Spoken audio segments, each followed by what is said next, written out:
Guys good morning, સ્વાગત છે તમારા બધાનું મારા નવા વિડીયોમાં. અને જો આજે છે સન્ડે, અને સન્ડે તો આપણો હેડેકવાળો દિવસ જ હોય, કામ ને બધું હોય એટલે આજે તો બહુ જ બધું કામ છે અને બહુ જ હેડેકવાળો દિવસ રહેવાનો છે, કારણ કે કાલે હોળી છે એટલે એની બી તૈયારીઓ કરવાની, બધું ઠંડુ બનાવવાનું, કારણ કે અમે હોળી ઠંડુ ખાઈતા હોઈએ છીએ એટલે થોડું કંઈક બનાવીશું. આ ધાણીને બધું સાફ કરીએ છીએ ને અત્યારે, આ ધાણી આને છે ને હજી હું તો સાફ કરીને તડકે તપાડી દઈશ અને પછી છે ને સાંજે વઘારી દઈશું, એટલે કાલે સવારે ખાવામાં કામમાં આવે. અને જો ગેસ ઉપર મેં શક્કરિયા બી શેકવા માટે મૂકી દીધા છે, કાલે શક્કરિયા લાવ્યા હતા ને એટલે આજે તો હજી શું રસોઈ બનાવી એ બી નક્કી નથી, એટલે રસોઈ બનાવવાની આ તે બધું સાફ સૂફ કરવાનું રવિવાર એટલે આજે આખો દિવસ હેડેકવાળો દિવસ રહેવાનો છે. જો આ ધાણી છે ને મેં સાફ કરવા માટે લઈ લીધી છે.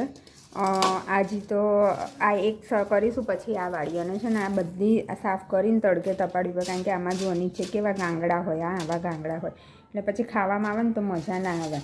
અને થોડી સાફ કરીને પછી શેકીએ, તડકે મૂકીએ ને તો શું શેકવી બી ઓછી પડે, જોકે આમ શેકવાનું ના હોય પણ સરસ કુરકુરી થાય, આમ મજા આવે.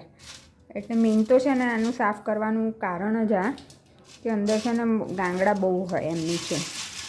હજી આ જારની ધાણીમાં નહીં હોય એટલું બધું, પણ આમાં તો હોય ને હોય જ, એટલે આને સાફ કર્યા વગર તો છે ને વઘારાય જ નહીં. આમ બીજો કોઈ કચરો ના હોય પણ છે ને જો આવા જો આ દેખાય છે, આ બધા જો આવું બધું આવા આખા મકાઈના એ બહુ હોય, પછી છે ને ખાવામાં આવે ને તો મજા ના આવે, એટલા માટે હું સાફ કરી દઉં અત્યારે. અને તડકો આવ્યો છે અત્યારે મસ્ત, એટલે એને તડકે મૂકી દઈએ, કેમ કે આપણે ગુજરાતી છે ને 45 ડિગ્રી ગરમ તડકો હોય તો એને બી આપણે વેસ્ટ ના જવા દઈએ. એમાં બી પાપડ ને બધું શેકતા હોય, તપાવતા હોઈએ, પાપડ બનાવતા હોઈએ, ચકરી બનાવતા હોઈએ, બધું તપાડતા હોઈએ, એટલે આપણે ગુજરાતી કશું વેસ્ટ ના જવા દઈએ. આપણે જો આખું પેકેટ સાફ કર્યું ને આજે આ મકાઈની દાણીનું, તો આટલો કચરો નીકળ્યો, એટલે આ સાફ કરવી જ પડે, નહીં તો આ કેટલા બધા દાણા છે, આખા મોંમાં દાંત તૂટી જાય. એટલે જો આ થઈ ગયો, હવે આને કરી નાખું. જો આ જાનની ધાણી બી સાફ કરી દીધી. મને એવું હતું કે આ જાનની ધાણીમાંથી છે ને કચરો નહીં નીકળે, પણ જો આમાંથી બી કેટલો બધો નીકળ્યો, કેટલી આખી જાર નીકળી. જો હા, મને એવું હતું કે આમાંથી નહીં નીકળે, પણ આમાંથી બી નીકળ્યો ખાસો એવો, આખી જાર નીકળી છે, આખી જાર છે જો આવી. એટલે બંને સાફ કર્યા વગર તો ના જ વપરાય, એ ફાઇનલ છે. એટલે જો આ સાફ કરી દીધી ને પેલી એ સાફ કરી દીધી. હવે તડકે થોડી વાર મૂકી દઈશ અને બપોર સુધી. જો શક્કરિયું આપણે શેકી કાઢ્યા અને બધા શેકાઈ ગયા. આપણે બે મોટી મમ્મીના આપણે એક પપ્પાએ ખાધું ને હવે એક જ આપણે ખાવું છું, બધાની ખાવું. આમાં છે ને એટલું મસ્ત થયું છે ને, મેં થોડું ખાધું આમાંથી, પણ છે ને આમાં કેવું થાય ખબર છે કે આમાં આ કચરો છે ને એ ઝાઝો નીકળી જાય શેકીએ ને એટલે, અને બાફેલામાં ઓછો નીકળે. પણ બાફેલું નહીં મજા આવતું, આમ પાણી પચપચ હોય ને એટલે ખાવાની ના મજા આવે. આ શેકેલું હોય ને બહુ જ મસ્ત લાગે, મજા આવી જાય ખાવાની. એકદમ મીઠું લાગે, જાણે સાકર નાખી હોય ને એટલું મીઠું લાગે, બહુ સુપર લાગે. અને ગાઈઝ જો આપણે દાળ ભાત પલાળી દીધા છે, દાળ અને ચોખા પલાળી દીધા છે. દાળ ઢોકળી બનાવવાનો આજે પ્રોગ્રામ કર્યો છે મેં. પહેલાં છે ને શું કહેવાય, ઇડલી સાંભાર બનાવતા, પણ છે ને દાળ ખલાસ થઈ ગઈ, માળિયામાંથી ઉતારવાની છે.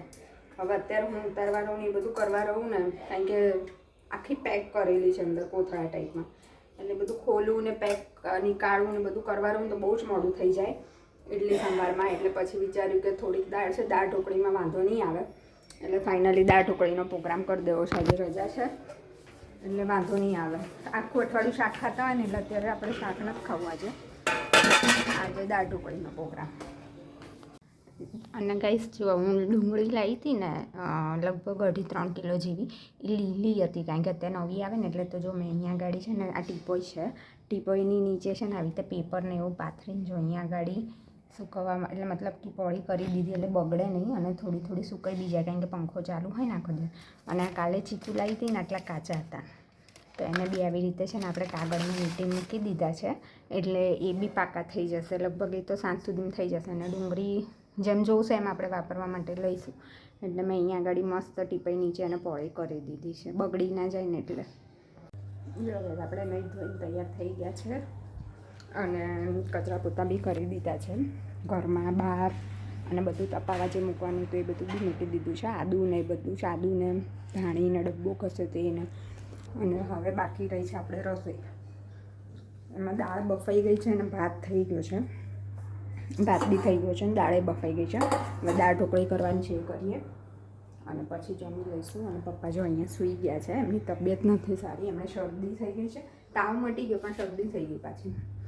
ડબલ સિઝન છે ને એટલે તો પછી એમણે દવા લીધી ને એટલે એમને ઊંઘ આવે છે તો એ સૂઈ ગયા. થોડું બેક પેન બી થાય છે બધું એટલે સૂતા છે. ત્યાં સુધી આપણે રસોઈ કરી નાખીએ, દાળ ઢોકળી બનાવી દઈએ.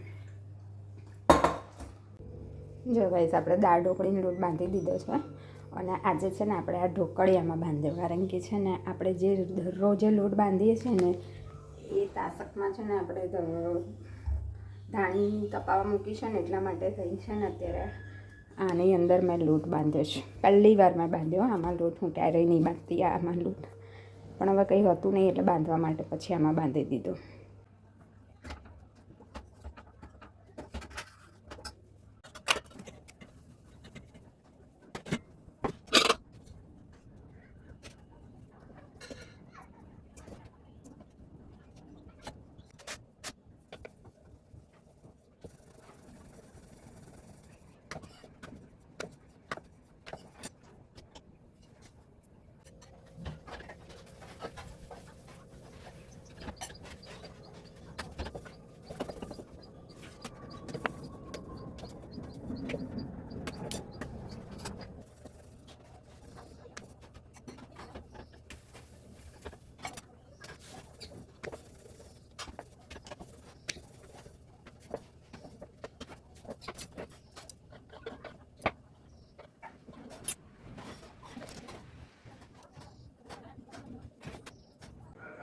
જો ભાઈ સાંજ પડી ગઈ છે અને ઊંઘીને ઉઠી ગયા છે, કારણ કે સવારથી બહુ જ કામ આજે પહોંચ્યું એટલે થાકી ગઈ હતી એટલે સૂઈ ગઈ હતી અને જસ્ટ હમણાં જ ઉઠી છે. અને પપ્પા માટે ચા બનાવીને પપ્પા ચા પાણી નાસ્તો કરવા બેઠા છે. આજે એમની તબિયત સારી નહીં ને એટલે કેવું પપ્પા આવે આજે એમને નહીં મજા આવે એટલે જો એમને ચા કરી દીધી એટલે ચા પાણી નાસ્તો કરવા બેઠા. અને મેં છે ને પાછું ધાણી મમરા વઘારવા માટેનું મિશન જો હાથમાં લઈ લીધું છે. જો આ બધું લઈ લીધું, તૈયારી કરી દીધી છે. આમાં ભરી દીધી છે. હવે વઘારવા માટે આ ખાલી કરી દીધું, આમાં તપાડી હતી ને સવાર સાફ કરી દીધું હતું બધું. એટલે હવે ધાણી મમરા વઘારીને આ મિશનનું આ કામ પતાવી દઈએ એટલે કાલે સવાર રસોઈ કરવાની શાંતિ, કારણ કે કાલે અમારે હોળી ઠંડુ ખાવાનું એટલે અમે સવારે રસોઈ ના કરીએ. સાંજે હોળી પ્રગટી જાય, દર્શન કરી દઈએ અને પછી જ અમે ગરમ ખાઈએ. અને જો આપણે કોરી ધાણી છે ને આ ડબ્બાની અંદર થોડી કાઢી લીધી છે પૂજા કરવા માટે. અને આ ધાણી બી વઘારી દઈશું, કારણ કે બંને આ ગળાસવાળી એટલે મતલબ ખાંડ નાખીને વઘારવાની અને આ ખાસ આદી વઘારવાની એટલે બંને ધાણી વઘાર દઉં. જો ગાઈસ આપણે મમરા બી વઘારી દીધા. આ વખતે મમરામાં દાળિયા અને સિંગ નાખીને વઘાર્યા છે પપ્પાની ફરમાઈશ ઉપર. અને આ ઝીણી ધાણી બી વઘારી દીધી. આમાં છે ને ગળપણ અને મરચું નાખ્યું છે. અને આ મોટી ધાણી બી વઘારી દીધી. આમાં ખાલી હળદર, મીઠું અને હિંગ જ નાખેલી છે. આ ત્રણેય વસ્તુ આપણે અલગ અલગ સ્ટાઇલથી વઘારી દીધી છે. અને એ ડબ્બા છે ને આપણે અહીંયા મૂકવાના છે. એટલે જો આપણે ચોકથી છે ને એને સુરક્ષા કવચ બી બનાવી દીધું છે ડબ્બાનું, કારણ કે કીડીઓના આતંકથી બચાવવા માટે એને ચોકનું સુરક્ષા કવચ આપણે બનાવી દીધું છે. એટલે ડબ્બા અહીંયા મૂકી દઈશું આપણે હવે. અને ગરમી ચાલુ થઈ ગઈ છે ને તો જો આપણે પાણીની બોટલ બી કાઢી દીધી. આવી 4 બોટલ છે. એક પિંક યલો કલરની છે, એ તો ફ્રીજમાં જ છે, પણ આ 3 છે ને આપણે નહોતા ભરતા. હવે આજે ભરીને ફ્રીજમાં મૂકી દઈશું, કારણ કે હવે ગરમી પડવાની ચાલુ થઈ ગઈ છે ને એટલે ગરમ પાણી નહીં ભાવતું. એટલે હવે ઠંડુ પાણી ભરવા માટે આ બોટલો છે ને આપણે ભરીને ફ્રીજમાં મૂકી દઈશું. આજે રવિવાર હતો તો એટલો બધા વધારાના કામ થયા ને, બહુ જ બધા. હજી તો ચાલુ જ છે કામ. હજી તો કેટલું હજી વાસણ લૂસવાના છે ને બધું કરવાનું, માથામાં તેલ નાખવાનું છે ને બધું પતાવતા રહીએ ધીમે ધીમે. હવે છે ને કંઈક મારે થોડું રિલાયન્સમાંથી બધું લાવવું છે તો હું લેવા માટે નીકળું છું. અને થોડું કામ પતાવી દીધું મેં બધું ઘરનું.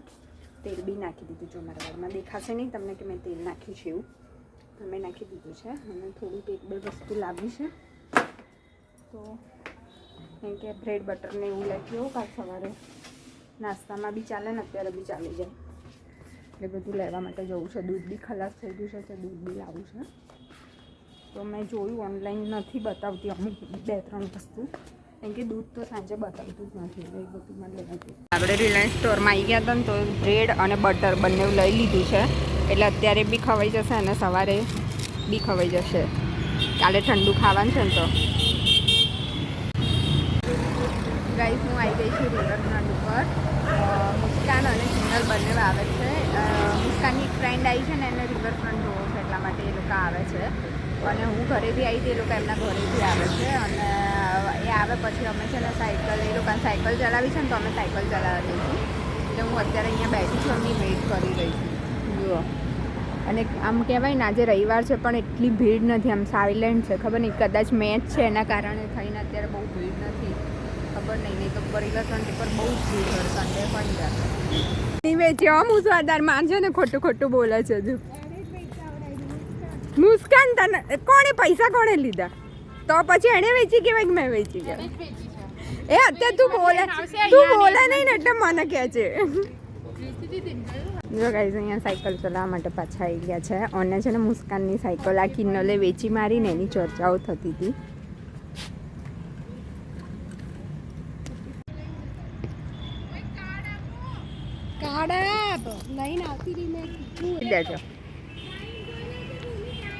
ટાઈમ જોઈ લઉં ને. ટાઈમ થયો છે એક્ઝેક્ટ 8:19.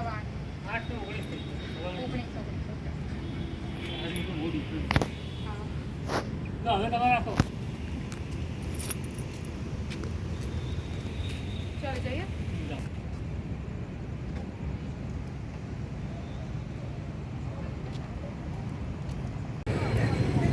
આ શું કરે તું?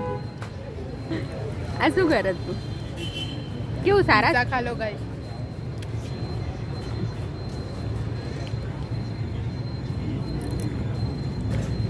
જાડુ સારસ કિન્નર કે વાત મસ્ત છે. આપણે હવે આ વિડીયોને આપણે અહીંયા જ એન્ડ કરી દઈએ અને મળીશું કાલે નવા વિડીયોમાં. તો તમને મારો આ વિડીયો કેવો લાગ્યો એ કોમેન્ટમાં જરૂર જણાવજો અને મારા ચેનલને સબસ્ક્રાઈબ કરી દેજો, વિડીયોને લાઈક કરી દેજો અને મસ્ત મજાની સારી સારી કમેન્ટ કરી દેજો. તો ચલો મળીએ બધા નવા વિડીયોમાં, ત્યાં સુધી બધાને આવજો, બાય બાય.